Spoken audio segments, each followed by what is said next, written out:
Welcome to Good Viral, where we're not just telling stories, we're sparking action. Did you ever watch Disney Pixar's Finding Nemo? Finding Nemo had a happy ending in the film, but Nemo's home may be at risk of destruction. Today, we're diving deep, literally, into one of the planet's most vital ecosystems, the Great Barrier Reef. This underwater wonderland faces critical challenges, but heroes are working tirelessly to protect it. We are thrilled to have Teresa from the Great Barrier Reef Foundation joining us today to share their incredible work. Did you know the reef stores as much carbon as 1 billion cars? Losing it would be a climate disaster. This isn't just about saving fish. This is about saving ourselves. Join us as we dive deep into the fight for the reef. We'll explore the science, the threats, and the extraordinary solutions. Buckle up, because this episode will be eye-opening, inspiring, and even maybe a bit scary. Don't miss the fight for the future of the Great Barrier Reef right here, right now, from anywhere in the world. Let's welcome Teresa, and welcome to the conversation. Teresa, I wanted to jump straight in to our first question. I've been really wanting to have somebody representing the oceans, the seas, and in this case, the Great Barrier Reef, coral reef in general, is for a while on our podcast, and it seems like it's a really difficult industry to find people that are not just super bogged down with work. In other words, it's tough. I mean, because there's so much that needs to be done, so much work. And what I really wanted to do first, and just sort of hear directly from you, to understand better, because it's my own ignorance, and it's really difficult to understand this. So I'd really like, if you could, to sort of help us, our listeners, and help us understand. So about the importance of the Great Barrier Reef, just coral reef in general, what that does for the oceans, for the life, the diversity in it, and sort of the importance of that, and how that importance also affects sort of the rest of the world. So give us a little bit of background, if you can, just on why your organization exists. Absolutely. I mean, oceans are incredibly important to the sustainability of life on the planet. And coral reefs, they take up a really small area of the overall ocean area, but they are literally the beating heart of the oceans. They are the most biodiverse of all of the systems that we find in the oceans. And so they're absolutely critical for food security. They're critical for carbon, being at the oceans, they're such a big carbon sink. They're critical to every aspect of our lives. And with increasing climate issues and climate challenges, we have been seeing a decline in coral reefs around the world. And our mission really is to bring together the most creative minds in the world and together to co-create solutions to some of the challenges that reefs are facing, of which, the greatest absolutely is climate change, but things like poor water quality, crown of thorns starfish, there's a whole raft of local threats as well. And that's what we do, is we bring amazing people together. So we're not solving this on our own, and together we can actually come up with the solutions at scale so that we can have a really strong future for coral reefs. Yeah, thank you, Teresa. Because we talk to a lot of organizations that are brilliant, like yourself, that deal with kind of these big problems that it's kind of hard for people to really wrap around in their brain. So I went to your website because I was like, let's just find some numbers here so we can try and kind of get an idea of what we're dealing with. And I found something that was just, in my mind, it was kind of mind blowing. So I imagine in most minds it would also be mind blowing. And one of them was that 75% of reefs around the world, it looks like, are under threat. And the Great Barrier Reef, which is where you guys kind of focus a lot of your energy, is the biggest of them all. You can see it from space, which I didn't know. And I was like, you always hear the Great Wall of China, but you don't hear the Barrier Reef. So I thought that was interesting. But also, it holds 25% of fish species, which I thought was very interesting. Correct me if I'm wrong with that information. But it was also fascinating. It has 900 islands. Like, it has a lot to do with the ecosystem and how things really work. It holds so much life. And because of climate change, that's at threat. And it's also could be a potential helpful, at least, to the solution of climate change as well. So could you just expand a bit more on kind of the size of it, what's within it in terms of, species, and how it could be a potential additive to a solution towards climate change? Yeah. And as you said, it is huge. You can see it from space. It's the Great Barrier Reef is actually not one reef. It's 3,000 individual reefs. Some of them are really close together. Some of them are far apart. And they're spread along an area that's 3,000 kilometres long. So again, it is absolutely huge.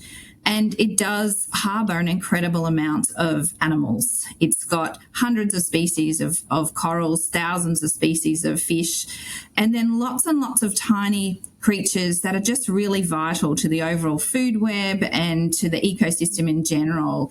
Lots of really interesting worms and crustaceans and all of those sort of invertebrates. And so really just unbelievably diverse. They're often compared to rainforests in terms of their diversity, that equivalent of rainforests on land. Coral reefs are that for the ocean. They are just biodiversity hotspots on the planet, and none more so than the Great Barrier Reef being the biggest and greatest of them all.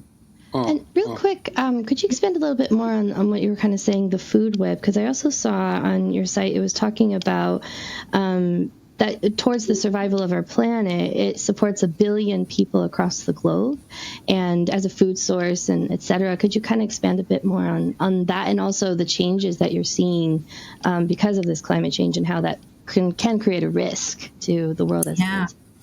So if you look at just the Great Barrier Reef and the Pacific Ocean as well, with all the Pacific islands, that's about 50% of all the coral reefs on Earth, and a huge number of people in the Pacific Island countries and islands all around the world that are surrounded by coral reefs have an incredible dependency on those reefs. Not just for recreation, but actually for their livelihoods. And a lot of that is to do with, in particular, fish stocks, and fish being so critical to those island nations. And what we're seeing with coral reefs is, as the temperatures of the oceans are warming, and warming at a rate that we've never seen before, the corals are undergoing, you might have heard the term coral bleaching or a marine heat wave. And so as the water gets warmer, the corals actually expel the tiny plants that live inside them, and those plants are really vital for actually feeding the corals. And if temperatures cool again, they can actually take on those plants back inside them, and the corals will be fine. But if the temperatures stay too high for too long, then those plants will actually stay expelled from the coral, and the corals die. And that's what we're seeing with these mass bleaching events. So those statistics, absolutely right. There's a very large number of the world's coral reefs that, if we don't actually all do more in climate mitigation, we don't all do more in local solution building, there's this possibility that they could be lost in our lifetime. But we know that we have the technology. We know what needs to be done. We have incredible people. It's just about driving that collective effort to change the narrative. So we're not talking about coral reefs as being in this crisis, but we're saying coral reefs are an example of how they can be a solution, and how a planet got together, everybody, to actually save a critical ecosystem. It can be a real hero rather than a victim. And that's what we'd like to see the narrative change into. Uh-huh.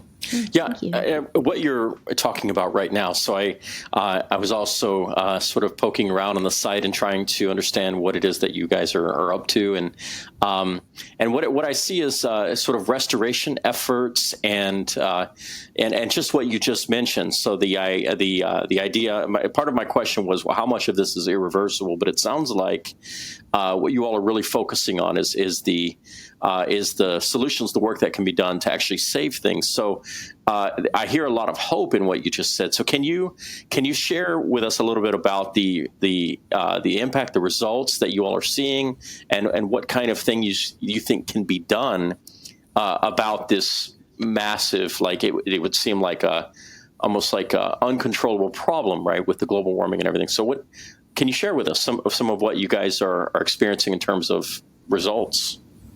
Yeah, absolutely. So there's 3 key areas that we look at. The first one is protect what we have remaining.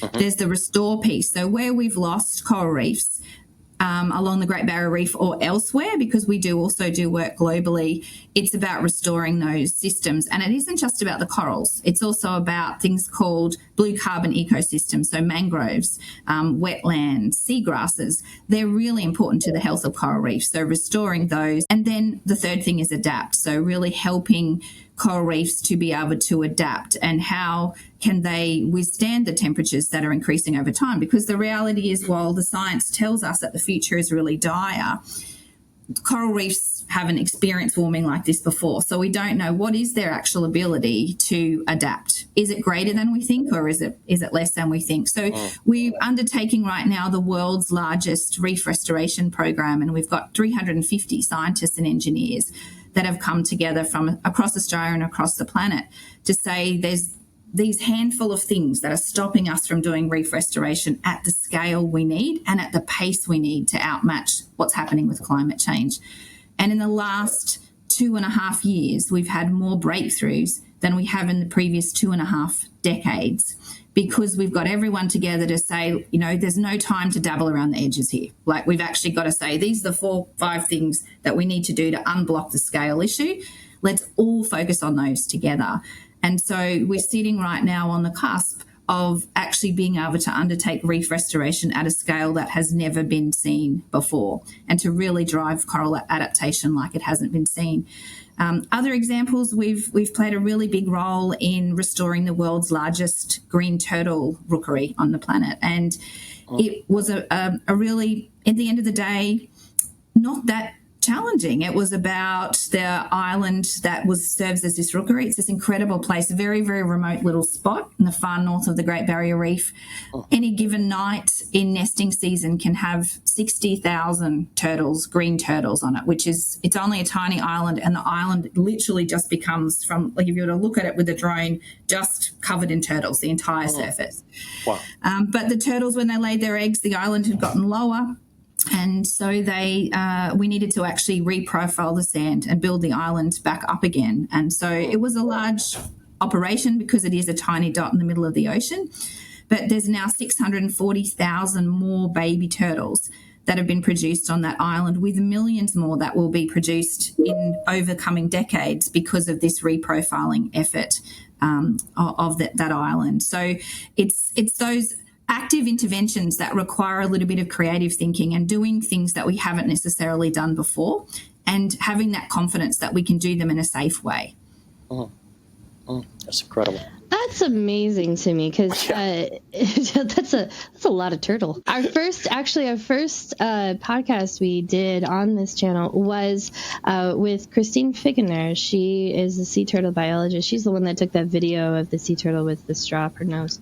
Yes. Her nose, the turtle's nose, not her nose. And it was that would be interesting. And so I think it's kind of cool. We kind of come in a first full circle in a way to kind of talk about the turtle again. And I feel like the turtle is kind of an iconic figure and a good representation for the reefs. I mean, every time I watch Finding Nemo, I think of, the sea turtle, and every time we see Save the Reefs, we see a sea turtle, and it's kind of that iconic image. And it's amazing that, the work that you guys are doing can have that kind of impact with just one animal, not let alone dozens of others, right? And so I think that's a really cool testimony of what you guys do and how important it is. So tell us a little bit of how people get involved with you. I know you work closely with the Australian government and they help support you, but how can everyday folks around the world help you in your efforts of what you do? What's best? And there's lots of things that people can do no matter where you are. Ultimately, the greatest threat facing coral reefs is around climate. And so, those everyday behaviour change things about really just thinking about what your carbon footprint is. And particularly, like with the turtle example, trying to really minimise those plastics that you're using and purchasing. And it really does make a difference if you add up the effort from all of the people around the world actually making those changes.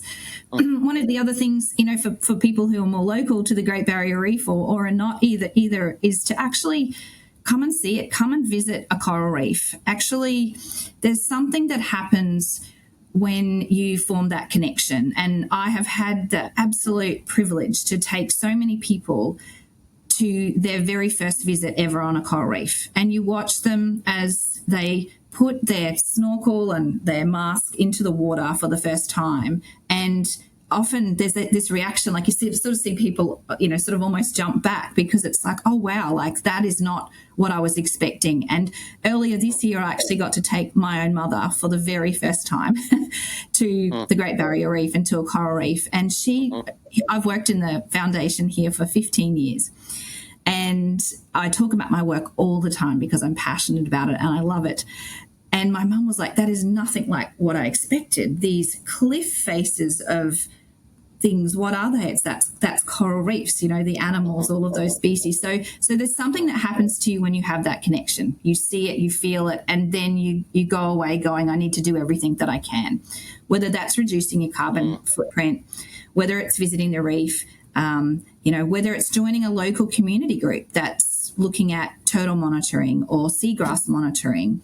Those groups exist all around the planet. So there's lots of ways in which you can get involved.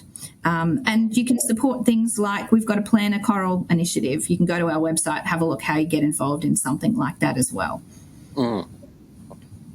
Wow, Thank you. A lot of fun. Brilliant. I am actually looking to get my scuba certification this year, so I am very excited to go and dive and see more reefs.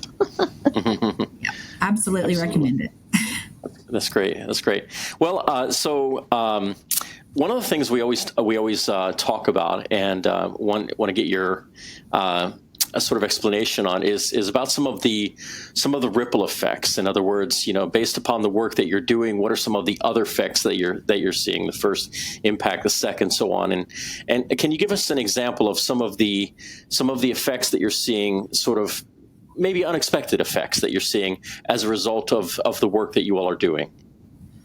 Yeah, I was thinking about those ripple effects and the things that have been unexpected. And I think for me and for the Great Barrier Reef Foundation in the last 12 months, we've had the real privilege again of supporting traditional owners of the Great Barrier Reef in their care for land and sea country associated with the Great Barrier Reef. And one of the initiatives in particular that we've been supporting alongside the Queensland Government is the Queensland Indigenous Women's Ranger Network. And it brings together these remarkable Indigenous women who are every day dedicated to caring for land and sea country. And they have special knowledge, that traditional knowledge that's been passed down through 60,000 years of that connection to country.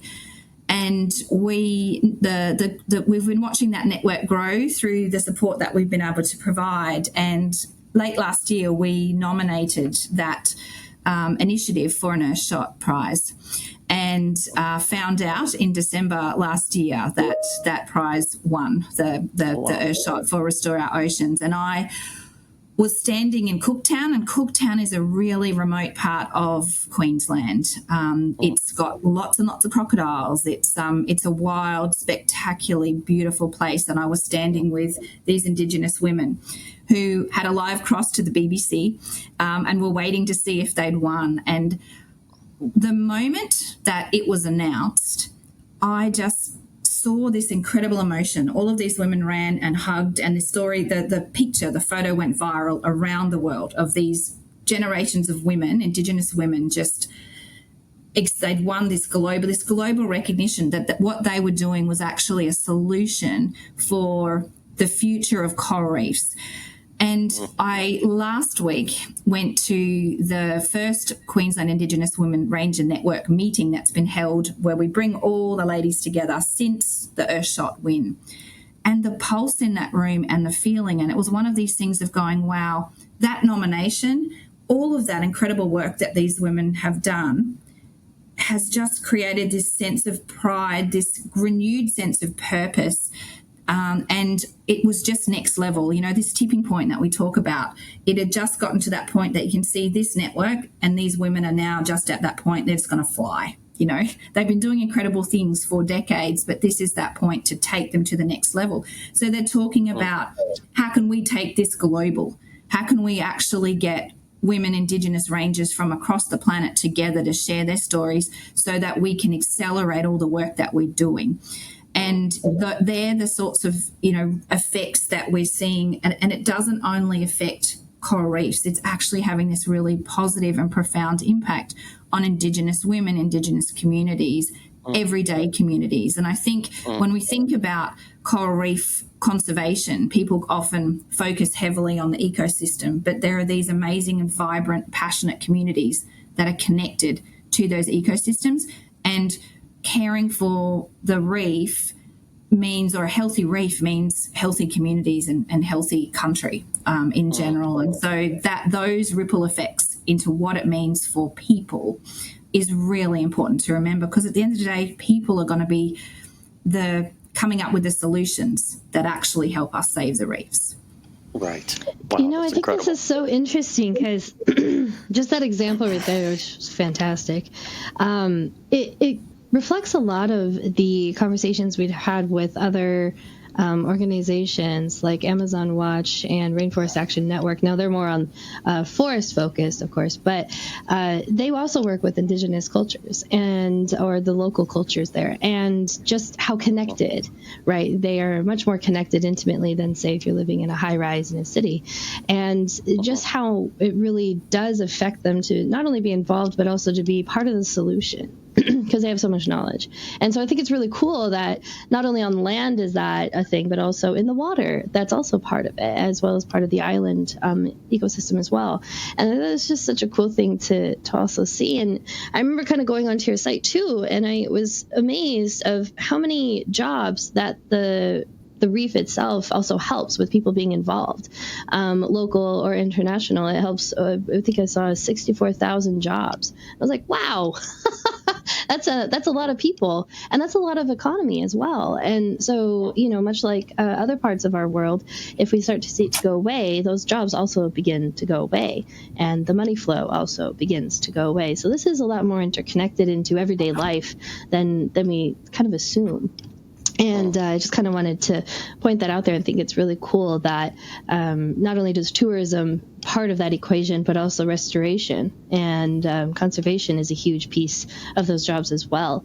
So I'm kind of wanting to hear a little bit more about maybe it's a local story or maybe it's your personal story when it comes to people beginning to be involved into this process of conservation with reefs, and specifically, what have you seen with people who maybe like your mother, who didn't know what was going on, and then they just started to get more involved with the equation of reef restoration, and what have you seen in terms of their own transformation with being part of this? Again, I think the ripple thing that you said before is really good. You see people and often people that really would have said, we really care about the reef, but they make that connection or they resonate with some story about that greater understanding that reefs aren't just these amazing, pretty things that, that prop up economies, that they're actually supporting livelihoods, all this biodiversity. And so it can be quite transformational in terms of changing those behaviours and our own contribution to, particularly to those climate impacts. I mean, we have programs that are improving the water quality on the Great Barrier Reef, where we're working with, at the moment, about 3,000 farmers across the scale of the Great Barrier Reef catchments. And, all of those, the majority of those farmers are incredibly connected to their land and sea, and understanding that what they're doing on their land is having an impact on the ocean. But you do something as simple as putting a monitoring station on their land, and they might be hundreds of kilometres away from the ocean and not actually think for them, if your land's butting up against the ocean, I get that connection. But surely nothing that I'm doing could have an impact. And then seeing, actually, when we have really heavy rain, some of the soil from our property or some of the fertiliser from our property can actually get into the Great Barrier Reef. And then you just see this hunger for what can we do to make a difference.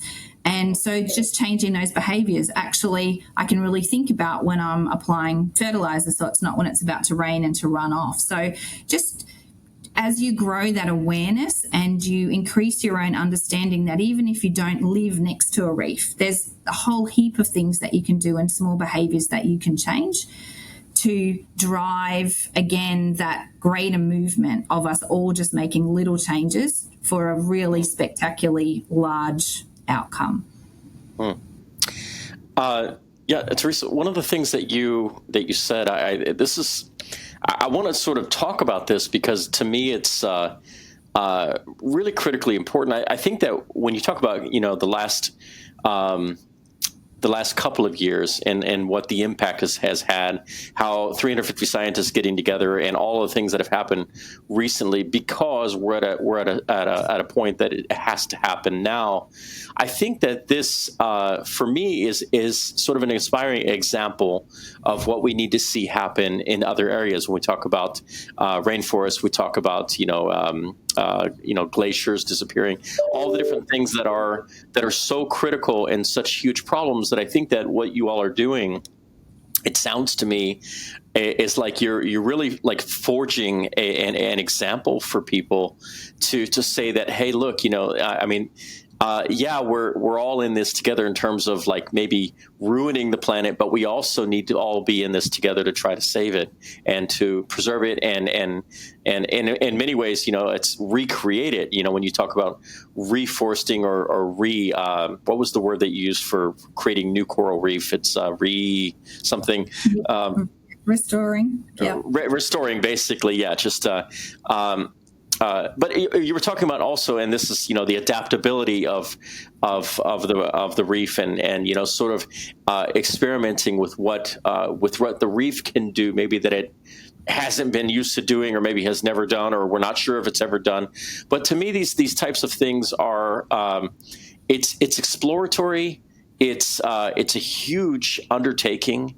And it's very inspirational, because to me, this thinking, this idea, applies to many other areas. And I think that, a lot of people out there, including my, everybody really that I talk to, when we start talking about the environment, it's like we all have this like sort of impending sense of doom, and what we, I think it's like that sliver of hope that keeps some of us sort of going every day.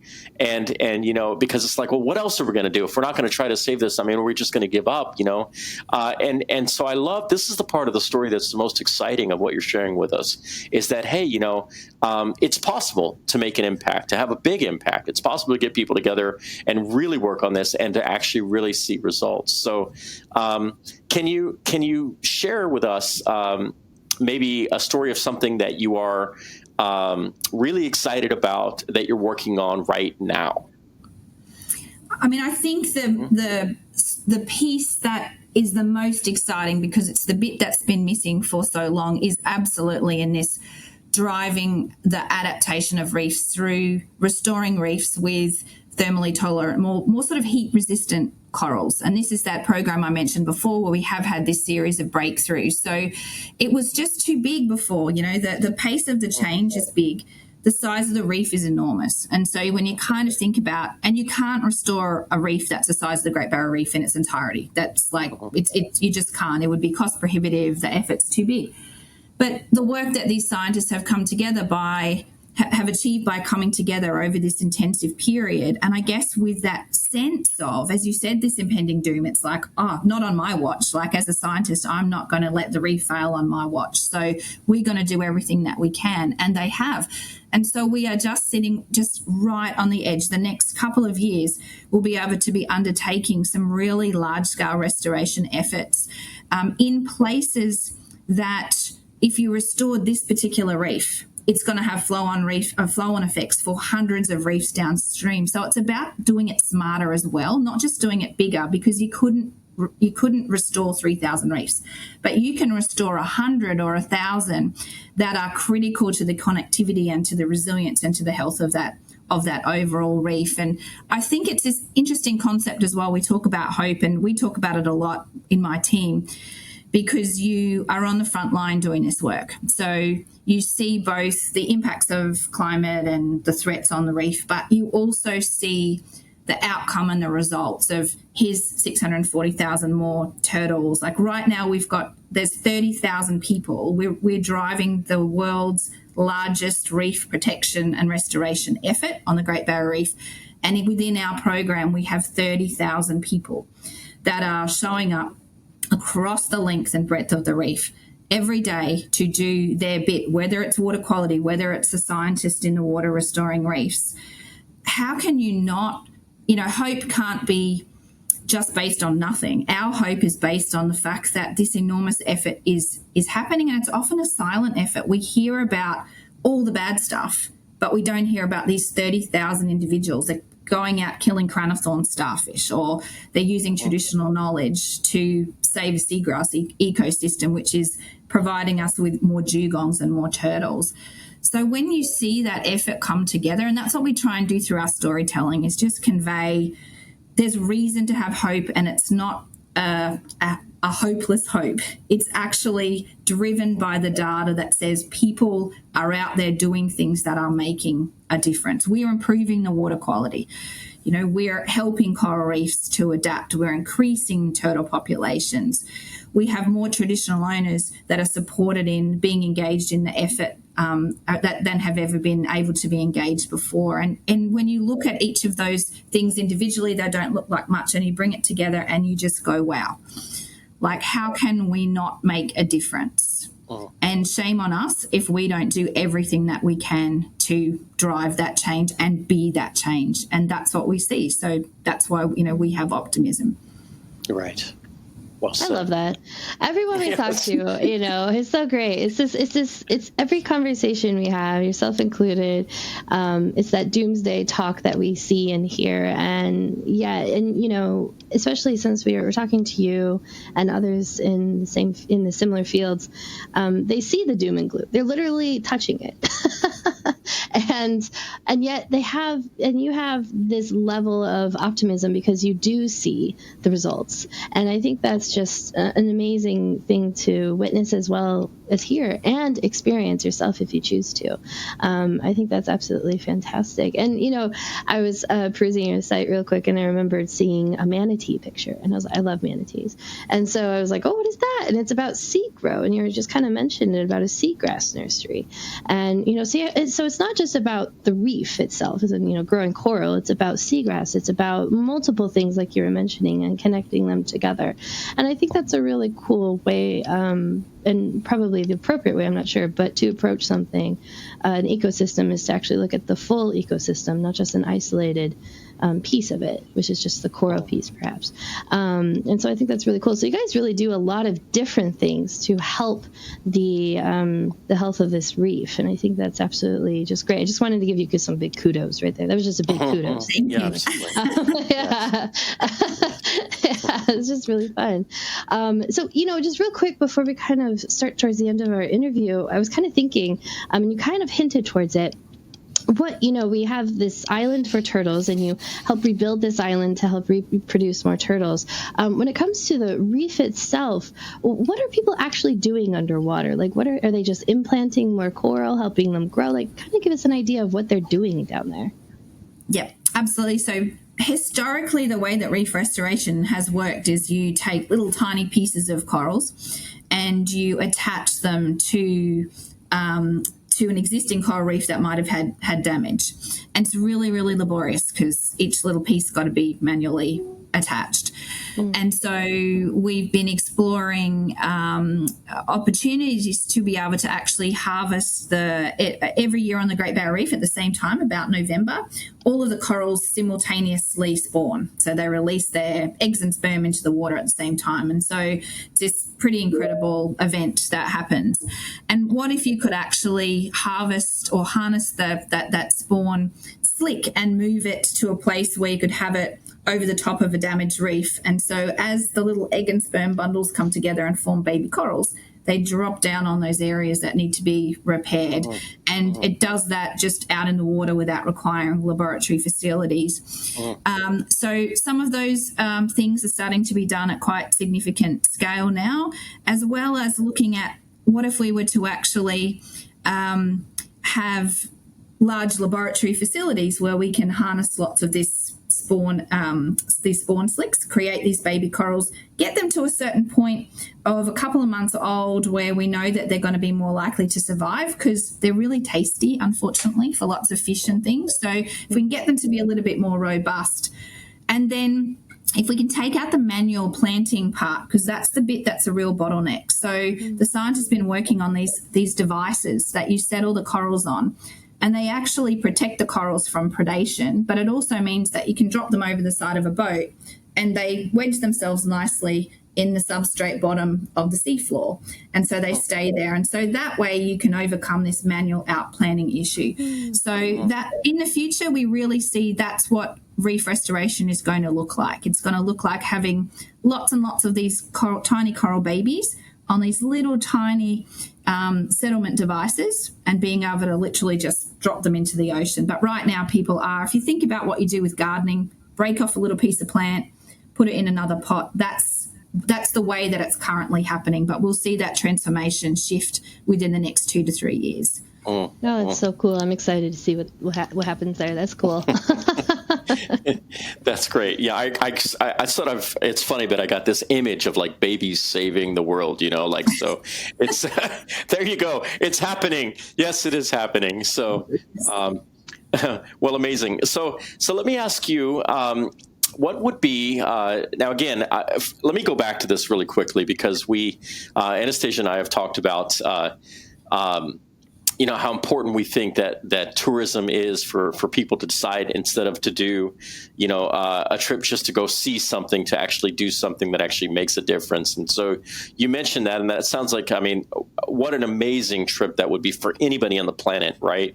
To be able to go and see the reefs firsthand, to experience it, to get more involved, to understand. Also, maybe there's some opportunities for people out there to actually, as a tourist, to maybe experience some of these other cultures. And I don't know what kind of things are out there, but it sounds like there's got to be loads of different opportunities for people to be exposed to something that they otherwise never would have thought of. So I think that, what you're sharing with us are great ideas about how people can be involved. And like you mentioned before, all the ways that they can be involved in no matter where they are in the world, really.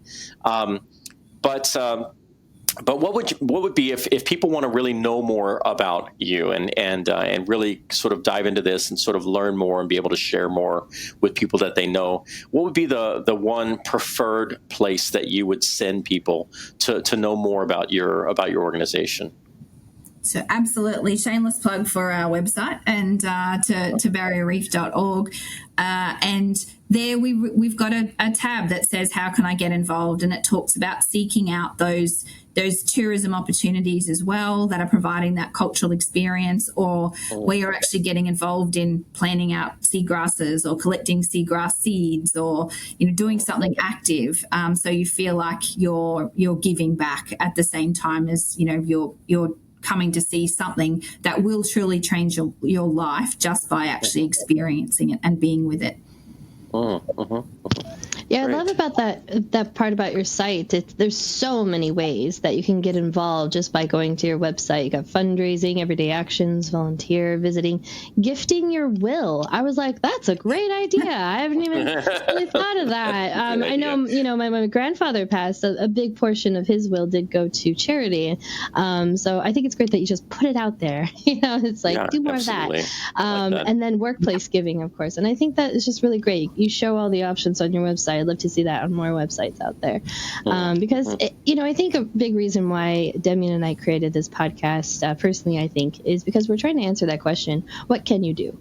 And I think that it's great that that's right there on your website. So anyone listening, go there, check it out, see the options, see what works best for you. There's even a visit tab. So you can take your little holiday and really go and experience this reef. And I think that's excellent. So thank you so much for being part of our podcast, Teresa. We learned a lot about you and a lot about the solutions that you're providing. And I think it's absolutely amazing. And thank you for you and your organization for everything that you do. Thank you for listening to the Good Viral Podcast and being part of the conversation. If you are inspired by this episode, go to our website at goodviral.org, where you can find resources and listings from the episode to continue good efforts. Like, comment, and share this episode to any or all of your social media channels. It's really easy to take a small action, and maybe you'll inspire a big result. When good goes viral, the world gets better.